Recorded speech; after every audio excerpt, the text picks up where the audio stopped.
Hi Scorpio, this is Jav. Welcome pa sa ating channel.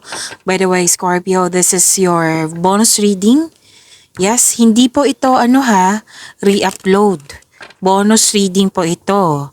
Meaning to say, second video reading nyo po ito. Tungkol sa inyo first half of the month of February 2026 from February 1 to 15, 2026. Gamitin ng reading na ito bilang kabayin lamang. Tandaan Scorpio, ito po ay general reading.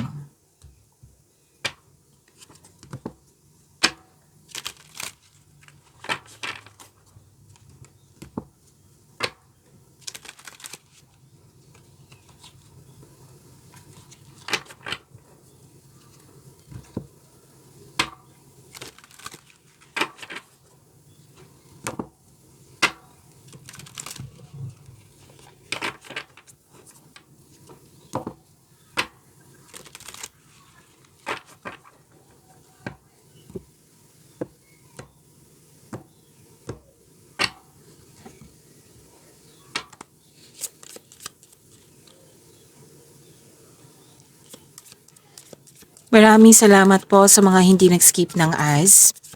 Subscribe na po kayo sa ating channel at click bell notification para updated po kayo sa bagong video natin. At para sa mga gusto magpa-reading po, comment po kayo ng personal reading and check my reply sa comment section.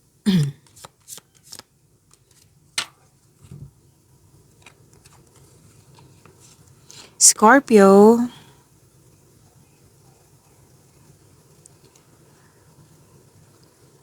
may new beginning. At may nakita ko dito na na-hired kahit walang experience. May nakita rin ako ditong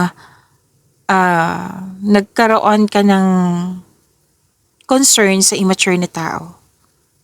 At may humihingi ng atensyon dito na pwedeng inner child mo or bata. Opo, na humihingi ng atensyon sa iyo. So give time. Pwedeng may bagong simula sa trabaho, sa negosyo, sa relasyon. Andito pa rin Scorpio, parati ko itong nakikita sa inyo. Like, worried ka or nalungkot kasi may loss of connection or loss of things ba ito or loss of opportunity. So sana ma-overcome niyo po ito. Nakikita ko dito na may yung tao na anong tawag dito? Yung tao is very supportive sa iyo. Napatunayan niya sa iyo na very supportive siya sa iyo, na very loyal siya sa iyo. Natuwa ka. Natuwa ka sa kanyang mga ginagawa. Yung napatunayan niya nga sa iyo na loyal siya sa iyo, supportive siya sa iyo. Pwede din po na may bago kayong gamit, bagong pet, bagong kaibigan, bagong kasamahan na magaan ang loob mo sa kanya. So, dalawang card po pala nagsabi dito na may na-hired sa trabaho.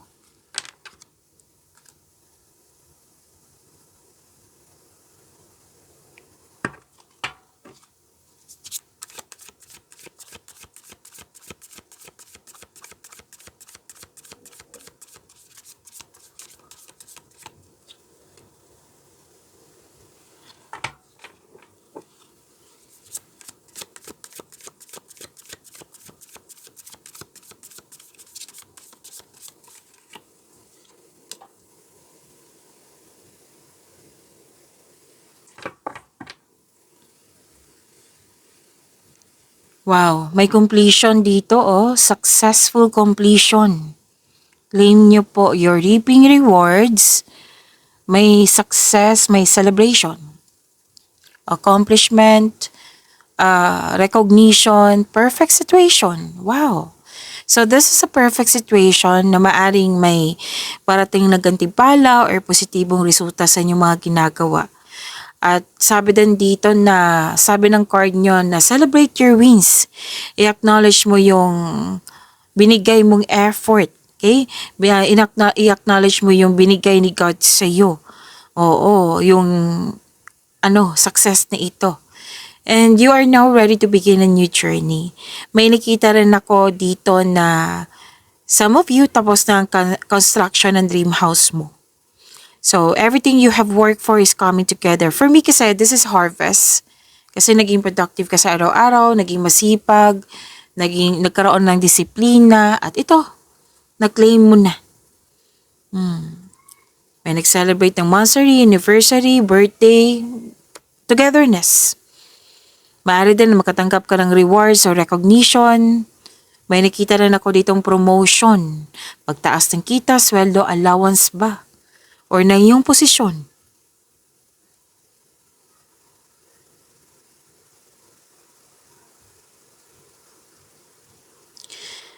So, makaka-receive din kayo ng positive review. Basta may nagbigay ng compliment po sa inyo, which is good.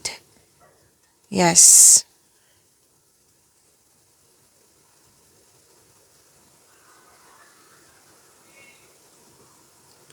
So, andito din yung new beginning, which is lumabas kanina dito. Kunin ko lang. Ito. Lumabas din siya dito.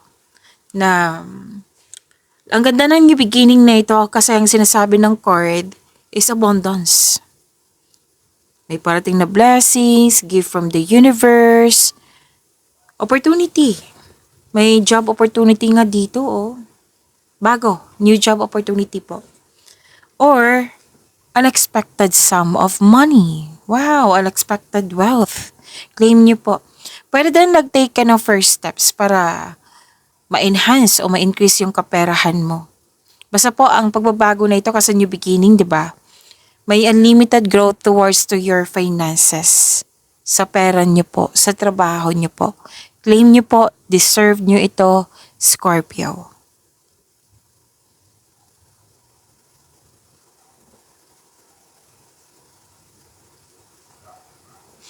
Sa mga single, may parating sa inyo na bagong tao. Romance.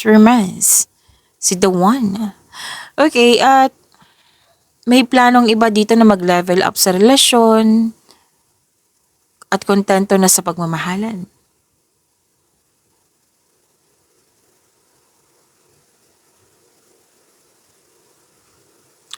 Okay. Promotion pa rin tong dalawang card. Wow! Itong dalawang card na ito is promotion. Yes. Alam niyo naman kung ano yung promotion. Lagi ko yung sinasabi sa lahat. Pagtaas ng kita, sweldo, allowance, or na yung posisyon. Dalawang card ha. Mismo nagsabi, nag-clarify po. So, pay attention. Different card siya, pero same message of promotion. Pag-level up nyo, magkakaroon po ng financial growth and stability.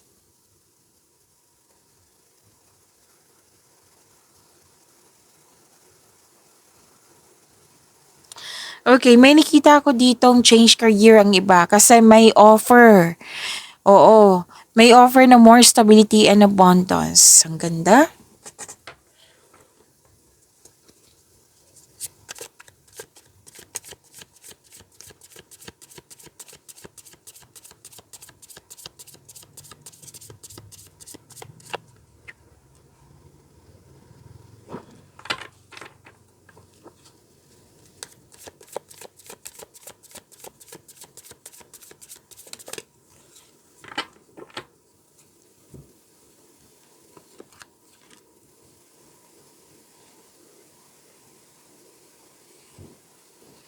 Sa career and money na tayo, Scorpio.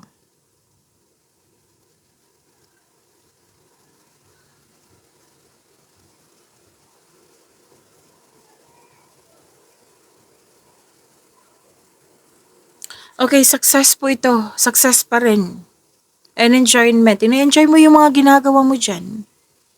At masaya ka kasi may natapos talaga na proyekto, trabaho, kontrata. A time of enjoyment and you're feeling safe. Naging wais ka sa pag-handle ng iyong finances. Tapos, hindi ka madamot, masaya ka makatulong sa kapwa mo. May plano kayo magbakasyon, no? Deserve mo naman to. Sabi ng card, nag-iisip kayo ng bakasyon, Sinabi ng card po, deserve nyo to, Scorpio, kasi naging masipag kayo sa araw-araw. Naging productive kayo sa araw-araw. Wow. Scorpio. Tatlong card na mismo nagsabi dito, promotion. Pero marami kayong orders dyan. Basta tumaas yung kita. Sweldo ba yan? Or allowance? Or offer to na trabaho? What I meant is, yes, trabaho. May job opportunity. Job opportunity ako nakikita dito eh. So, may offer na new position or leadership role.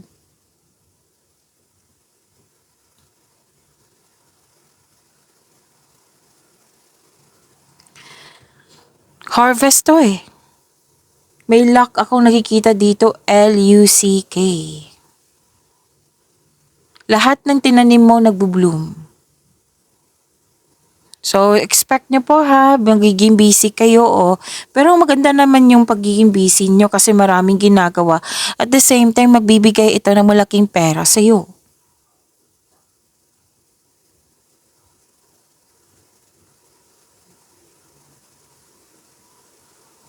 So, yun po ha, do something special for yourself. Treat mo din yung sarili mo. Baka nag-crave ka ng Jollibee dyan, deserve nyo naman yan. Deserve nyo yan kasi naging masipag kayo.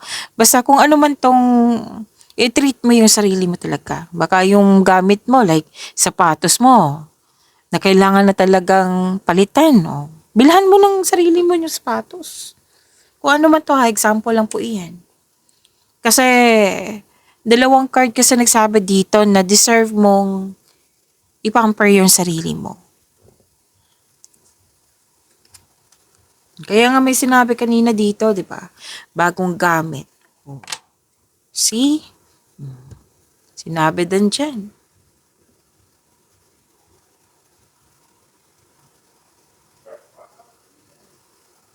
Financial security is yours. Yes. Financial security is yours. So, relax. Enjoy mo yung achievement mo. Kahit magbakasyon ka, kasi di ba may bala kayong magbakasyon, dalawang card po mismo nagsabi niyan. Sinabi kasi ng card dito na pagbalik mo after vacation, abundance pa rin yung naghihintay sa iyo.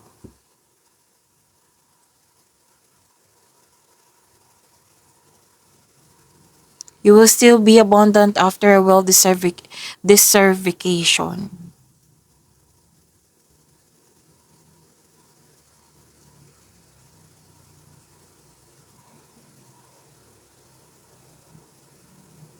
Okay.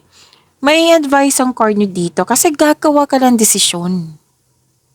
At manindigan ka sa yung desisyon. Kasi magaling kayong maggawa ng desisyon. Now, sabi ng card, di ba nag-gather kayo ng factor information, you need information. Kumbaga, humingi ng tulong mula sa inyong trustworthy coworker or taong same kayo ng business industry na alam niya yung ginagawa mo para mabigyan ka ng advice. Tsaka na makagawa ka ng diskarte sa inyong career and money. Okay?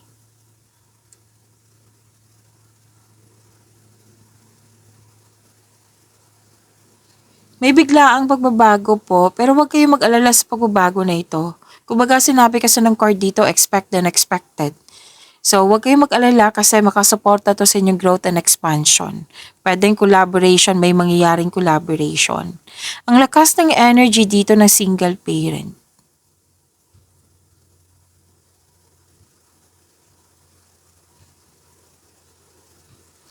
At, okay, some of you mag-change career kasi you want growth. Or di kaya'y may babaguhin lang kayo dyan para magkaroon ng growth.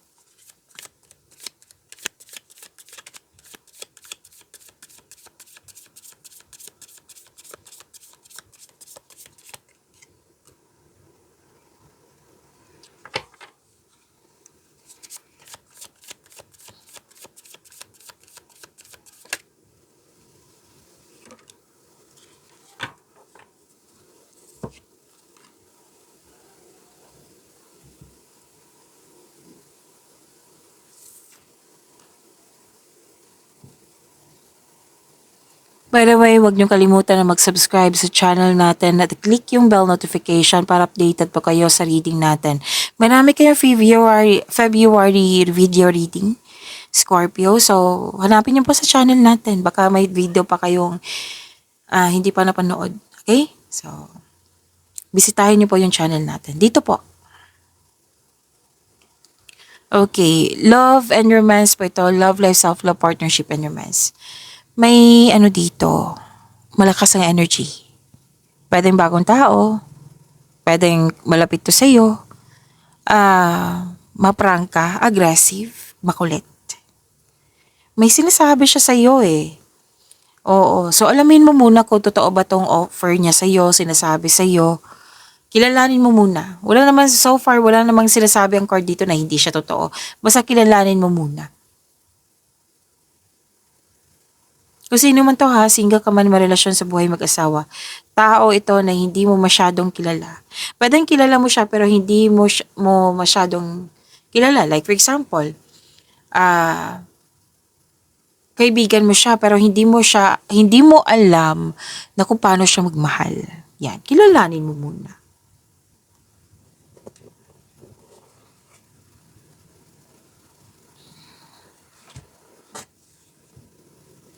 Okay.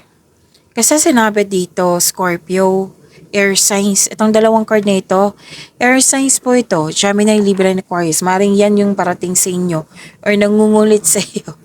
Oo, Scorpio. Matalino to, matagumpay sa buhay, at very attractive kung magsalita. Kaya nga may sinabi ang card nyo dito kanina, di ba? Na kilalanin mo muna kung may offer siya sa iyo, alamin mo muna. Okay? Kasi magaling siya magsalita. Nakikita ko yung attraction dito.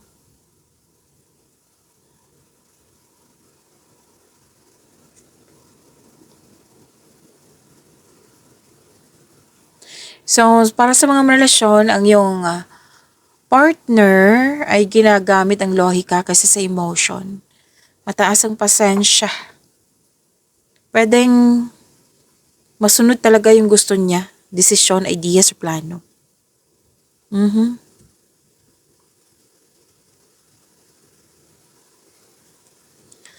At sabi din dito na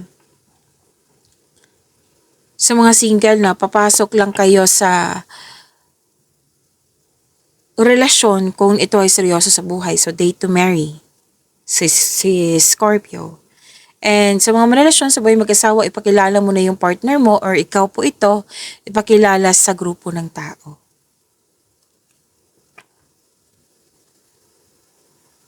Sabi din dito na same pa rin yung sinasabi, kilalanin niyo muna kung sino man to. It might be nagda-doubt ka na, like, hindi ko siya masyadong kilala. So, sinabi ng card nyo dito, kilalanin mo muna. Kung may ino-offer, alamin mo muna. Might be, gusto lang ipakilala, ipa-focus sa inyo ng cards yung ugali, kung okay ba kayo, swak ba kayo sa isa't isa, pwede. Actually, sa mga relasyon dito, may nakita kong pangyayaring aminan or posibleng proposal. Engagement, kasal, ikakasal.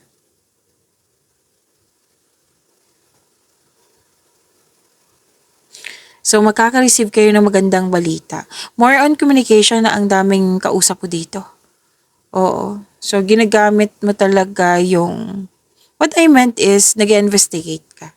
Most of you. And... mukhang nabibigatan ka dito Pwedeng responsibilidad to.